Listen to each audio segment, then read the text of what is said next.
Assalamualaikum warahmatullahi wabarakatuh. Perkenalkan, nama saya Nisatul Khaira dengan NIM 2202402232, ingin menjelaskan mengenai keuntungan yang telah dicapai manusia dalam bidang teknologi informasi. Jadi manusia telah mencapai berbagai keuntungan dalam bidang teknologi informasi atau yang biasa disebut dengan TI, yang meliputi yang pertama itu pembukaan lapangan pekerjaan tentunya. Jadi semakin maraknya penggunaan TI ini tuh tentu membuka peluang kerja baru, terutama dalam bisnis yang berbasis dengan TI atau e-commerce. Kemudian juga yang kedua, itu memberikan akses informasi yang cepat dan mudah untuk kita. Jadi dalam bidang pendidikan, TI ini memungkinkan akses yang lebih cepat dan mudah terhadap suatu informasi yang dibutuhkan untuk kepentingan pendidikan kita. Contoh pengolahan data dengan komputer, e-learning, atau kelas virtual, itu juga merupakan manfaat TI dalam bidang pendidikan. Kemudian itu yang ketiga, ada kemudahan akses informasi untuk masyarakat. Jadi, dengan adanya informasi yang cukup, masyarakat ini dapat belajar untuk dapat menentukan pilihannya. Contohnya itu seperti data-data tentang sekolah yang dapat ditampilkan secara online melalui media sosial atau lainnya dan digunakan oleh orang tua untuk memilihkan sekolah yang sesuai untuk anaknya.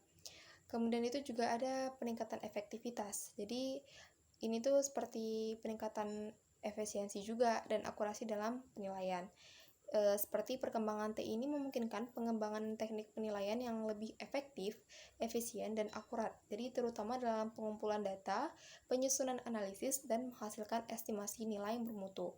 Jadi manusia telah mencapai banyak keuntungan dalam bidang teknologi informasi, termasuk kayak komunikasi global.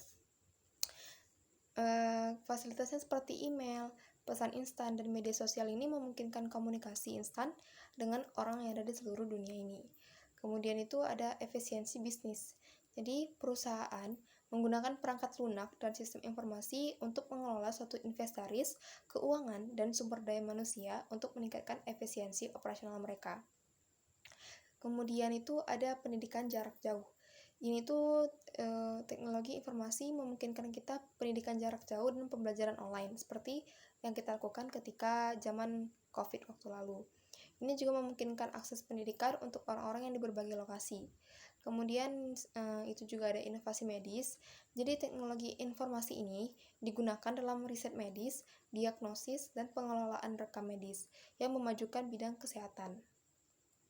Kemudian itu juga ada hiburan digital. Ini tuh munculnya platform streaming, permainan video, dan media digital lainnya yang memberikan hiburan yang lebih mudah diakses untuk masyarakat. Selanjutnya itu juga ada pengembangan aplikasi.